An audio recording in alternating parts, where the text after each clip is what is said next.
这节课呢，我们来学习一下水彩晕染。水彩晕染，这个水彩使用之前，水彩我们准备好，然后一张吸水纸或者吸水布准备好，调色盘或者调色纸准备好，还需要准备一杯清水。我就用纸杯啊，大家自行用啥都行，因为用的比较多，可能直接就拿这个去这个简单。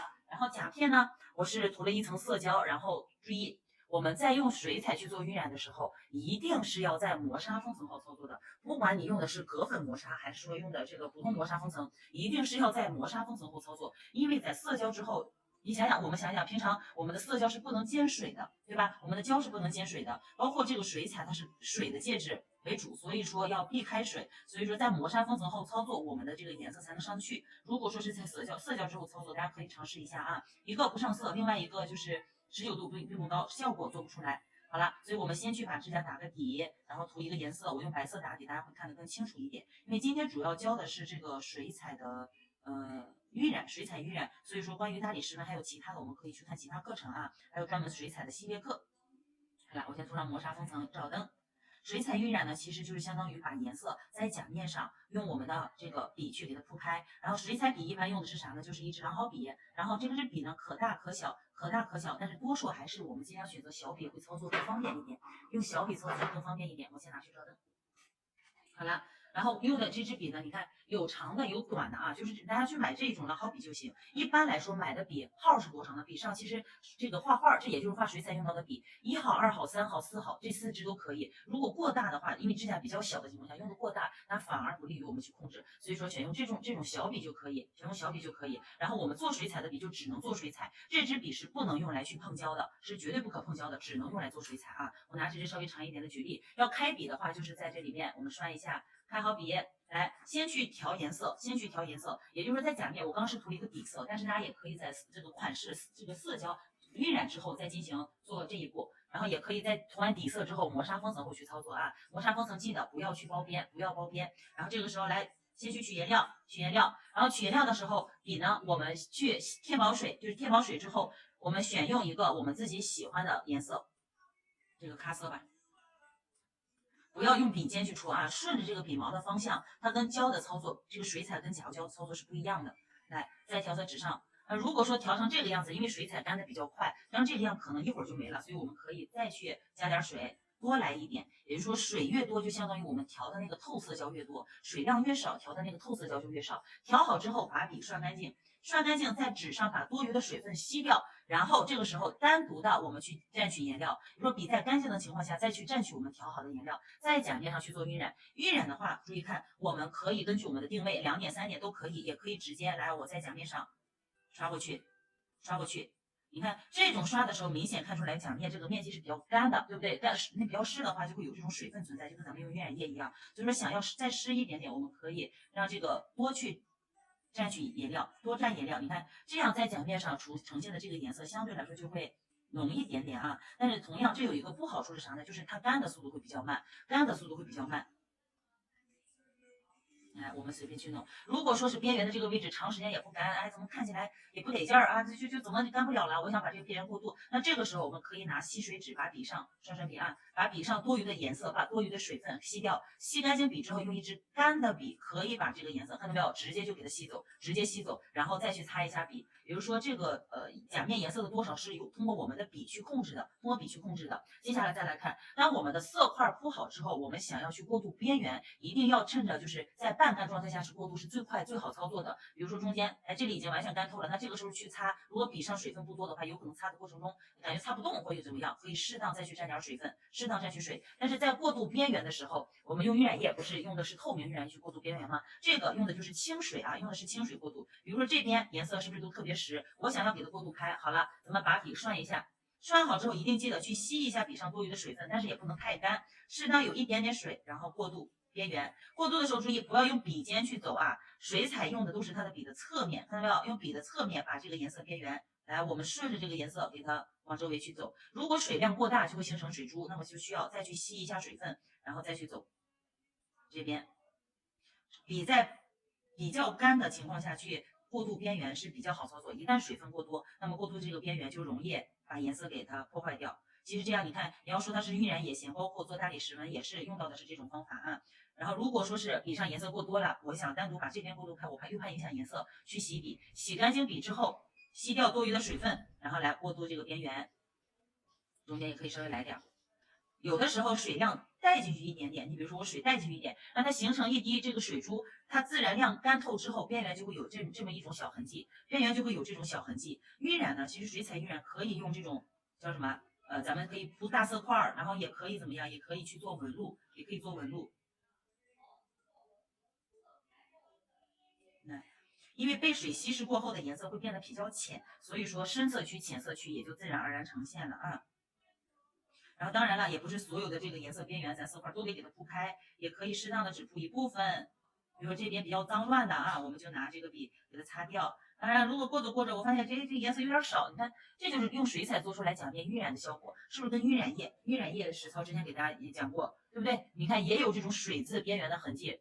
然后，但是它的这个颜色浓度跟这种还会有点区别，这个是需要我们手动去控制的，但是用晕染液就不需要啊。当然，这个颜色如果时间长了干的情况下，我们可以适当蘸适量的水，再去把这个颜色进行调和，再去调一次。水彩干了是可以再次用的啊，可以再次用的，加水就能用。然后如果浓度不够，好了，我们再去取颜色，再去增加这个颜色的浓度、饱和度。好了，如果在这上面，只要等这一层干透了，我们就可以在它的基础上再去进行颜色的叠加。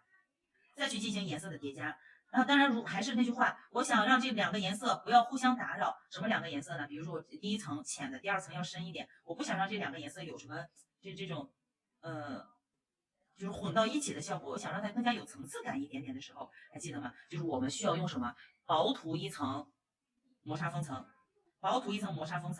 进行第二层颜色的叠加。因为不做纹路啊，所以我尽量把色块铺的大一点，就不做那种细细的纹路。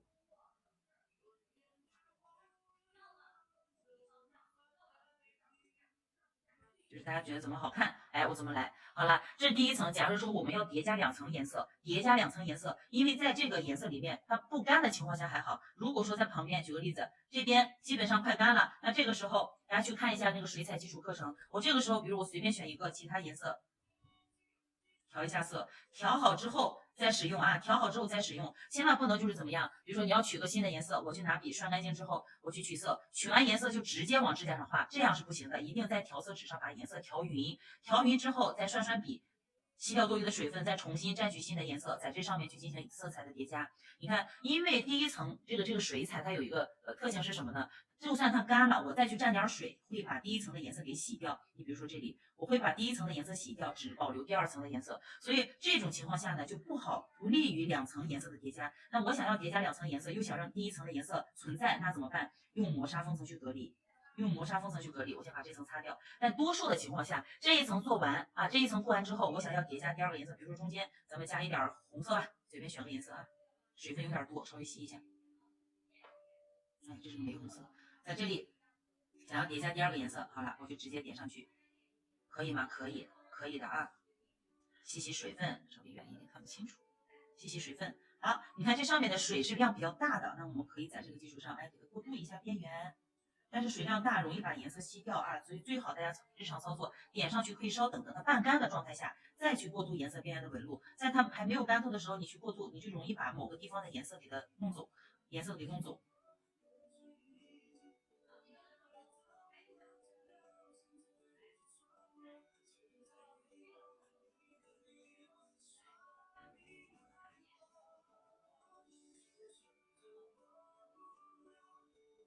现在我在吸掉上面多余的水啊，大家也可以准备两支，一支笔用来晕染，一支笔用来吸颜色。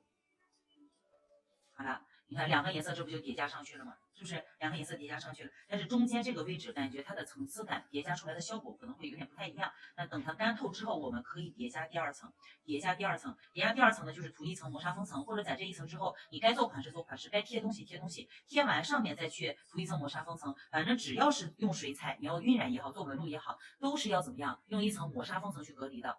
要用磨砂封层去隔离的啊。好了，现在等它干透之后，我们就可以上一层磨砂封层。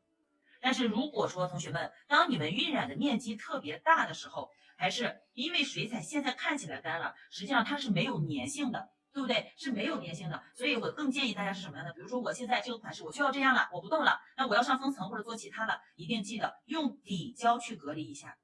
一定是用底胶隔离，你们可以自行尝试啊。做在真人手上，如果说你这个时候直接上了磨砂封层，或者直接上用加固胶去隔离，过一段时间有可能会导致什么呢？中间分层还会有气泡的那种感觉似的，就有水泡，有水夹在中间的那种感觉。其实这个相当于什么？它分层了，指甲分层了。所以在水彩之后，先去用底胶隔离，隔离之后你再封层，再封层，好吧？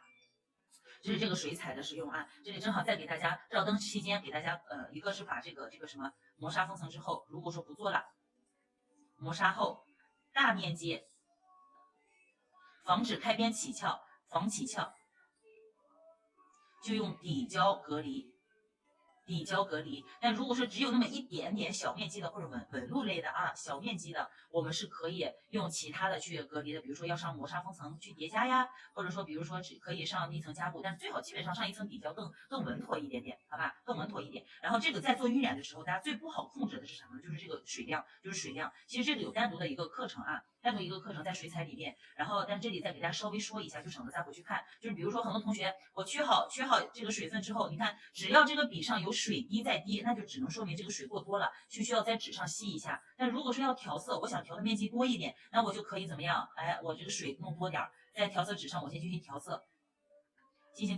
调完颜色之后，你会发现这个毛笔它就是靠这个笔尖慢慢把颜色吸进去。现在看起来好像没颜色，实际上我们在画的时候，这个笔里面是有大量颜色的，看到没有？是有大量颜色的。所以说我们如果想要只是小面积的，不想让甲面颜色那么多，在去调好颜色之后去涮笔，一定记得在纸上先去吸一下，把笔上多余的水分吸掉之后，用笔尖来看，笔尖去取色。尤其是画一些大理石纹路，这样我们做出来的就跟我们教大家去用水彩做那个水彩基础知识，怎么去控笔啊，怎么做渐变的那种效果。你看，做纹路就有一个由实到虚的效果了。但是说大面积涂色的话就没必要了啊，直接我调好的这个颜色，红色了啊，调好了这个颜色，我直接在这个上面我要铺色块，对吧？假设这是甲面，我们铺色块，铺好之后好了，把笔涮干净，涮一下，吸水分，过渡边缘。水彩，你看把这个边缘过渡开。如果等它干透之后再过渡，可能说是那比如上面没有水的情况下，我再过渡，可能那个边缘的纹路实色边就比较强了。你看这不就是一个晕染的这个画一个晕染的小层次，有深色区有浅色区。然后但是用水彩做好的晕染，它有时候不会像用那个甲胶做完雾化的感觉那么强，它的纹路感一定是存在的，所以说这个时候大家多注意，当第一层干透之后，我们再去叠加第二层。在这上面去叠加第二层，你想哪里有颜色，大面积还是小面积去叠加，叠加好了，过渡边缘的纹路，保留深色区，保留实色区，保留这个过渡的边缘，还有一个什么，保留它的那个，比如说，边缘有的是实的啊，还有一个它的颜色比较重的地方，也就是说不要把整个颜色都给它过渡的特别淡。不要把整个颜色都过渡特别淡，好吧？几个颜色叠加都可以，也可以在一层上面过渡，也可以在这个磨砂封层隔离或者隔离之后再去进行操作。看一看，这水彩啊，那刚刚是涂的啥来着？底胶是吧？底胶之后，我们如果需要上磨砂封层，那就再抹上一层磨砂封层吧。你看亮面之后，它的这种质感会更加强一点啊。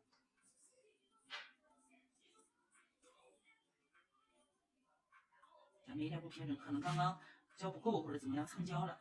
来，这是小问题啊，来先照灯，我前照一下，然后我再用水彩去选第二个、第三个颜色。这里时候做晕染，大家就重点注意颜色的搭配，比如说哪几个颜色是搭的，哪几个颜色是不搭的，大家得把这个操控好啊。自古红蓝出 CP， 那咱就搞个蓝色，再弄个红色。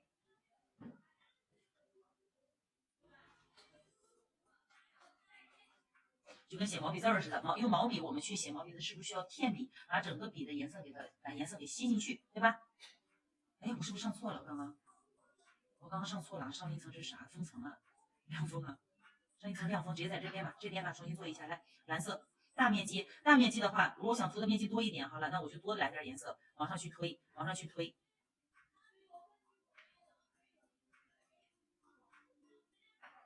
你看，有时候出来的纹路会清晰，然后这样呢，我用的是水量比较大的啊，稍微多一点，就是为了让这个水干透之后有这个边缘纹路的呈现。当然了，大家也可以这样，比如说你看还是这个颜色，如果是水量少的情况下怎么操作？来看，同样调好颜色之后，刷笔，把笔洗一下啊，或者说直接在调好颜色之后来看，假如说直接调色。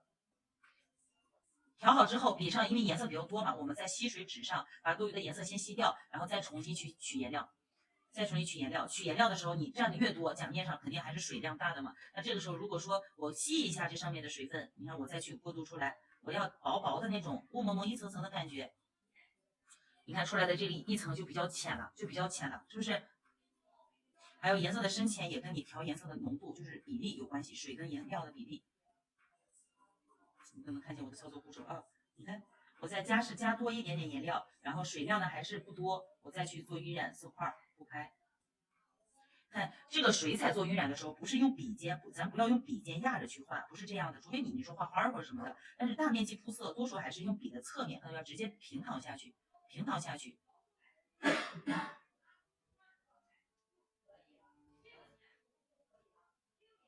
来，好了，那这个时候你看这边也干了之后，笔呢也是吸掉多余的水分，然后把边缘进行过渡。哪里不漂亮，你觉得哪里丑的，你就往哪儿去过渡。因为每个人审美会有区别啊，所以说这个理解不代表说别人做你不喜欢他就不对，肯定是也是有一部分人喜欢的，就是大家做你喜欢的或者顾客喜欢的就可以。来，这是第一层这不是面积晕染完了，晕染完了之后我们涂一层磨砂封层。这次别看弄错了，磨砂封层隔离，然后我们叠加第二层颜色，这样的第一层的这个纹路是怎么也不会被破坏掉的，它是被夹在中间的。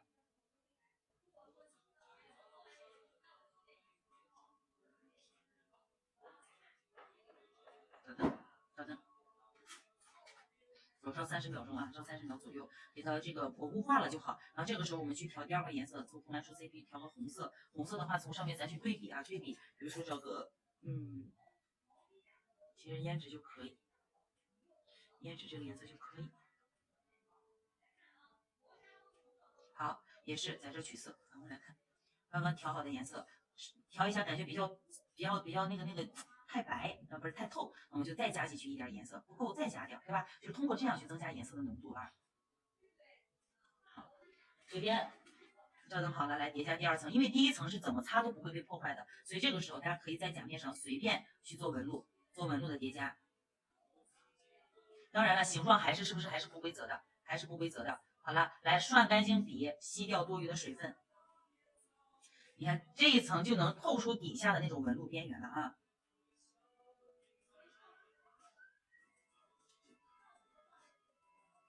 来过渡边缘，等它完全干的时候，有的时候不好晕染啊，所以说半干状态下去晕染边缘是比较好操作的。那么适当保留实色边，不需要全部晕染，保留部分实色边。